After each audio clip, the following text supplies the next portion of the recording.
When Captain John L. Anderson went a-courtin' at the age of 24, he had a sure advantage. His sleek Lake Washington steam ferry, the Quickstep, gave the ambitious young boat owner a leg up when it came to romance, suggests Matthew Macaulay, marine historian and diver. Born in 1868 near Gothenburg, Sweden, 14-year-old Anderson enlisted as cabin boy on his uncle's freighter.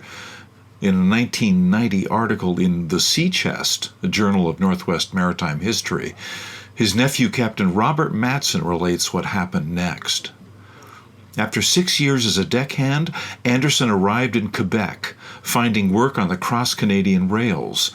In 1888, at the age of 20, Anderson registered at the Yesler Hotel in Seattle. It wasn't long before he joined the crew of the 78-foot C.C. Calkins, a Lake Washington passenger steamboat commissioned by real estate speculator Charles C. Calkins. His luxurious 24-room Calkins Hotel on Mercer Island, built long before today's connecting bridges, drew eager visitors from Seattle, but was accessible only by water. Anderson, with his years of ocean-going experience, quickly advanced. By 1890, after acquiring his master's license, he was appointed captain of the new vessel, which offered regular passage to and from the mostly forested eastern shores of the lake. A milestone for the 23-year-old immigrant came when visiting President Benjamin Harrison toured Lake Washington in 1891. Anderson welcomed him to the Leschi docks with bouquets of roses and music.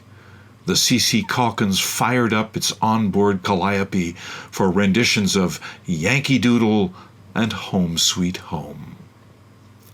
Soon the young Swede trimmed his sails and invested wages in buying and refurbishing another lake steamer, the Winifred. Within hours of its relaunch, however, after a successful moonlight cruise and dance at popular Leschi Pavilion, the boat burned to the waterline. His insurance, however, paid off handsomely. To replace it, Anderson snapped up the aptly named 80-foot Quickstep, built in Astoria in 1877, and founded the Anderson Steamboat Company, transporting customers to ferry landings around the lake. On its ship-shaped decks, love blossomed. The dapper mariner caught the eye of passenger Emilie Madsen, whose Danish family had arrived in the booming lakeside coal town of Newcastle in 1887. Her regular ferry rides from Newcastle Landing to Seattle to give piano lessons provided the pair with trysting opportunities. Cabin boy Hugh Martin took the helm, discreetly averting his gaze while the couple went behind the stack or in the stern and held hands.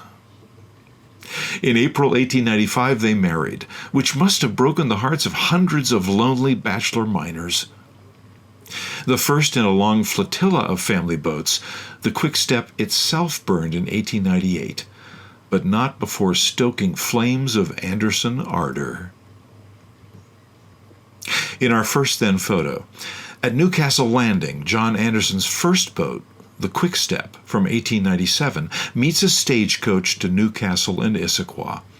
John and Emilie stand together outside the wheelhouse. Over the next decades, Anderson ferries served not only Lake Washington, but also Puget Sound. In our second then photo, circa 1911, John and Emilie Anderson pose next to their beloved Studebaker. By this time, the Anderson empire had expanded to include the family's own shipyard at Houghton and dance pavilions around Lake Washington. Our third then photo shows Leschi Landing, which included a ferry dock and dance pavilion in 1911. Hordes of Seattleites in search of summer fun gathered here. Anderson Steamboat Company offices can be found dead center. In our first now photo, gathering on waterfront docks 100 yards south of Newcastle Landing is a mix of Newcastle Historical Society members and neighbors.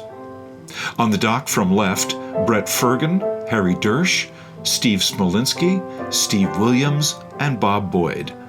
On the prow of the Blue Leader, John Anderson's great-grandnephew Brett Anderson poses with his wife, Bridget. In our second Now photo, historian and diver Matthew Macaulay, an authority on John Anderson, searches for sunken treasures in Lake Washington.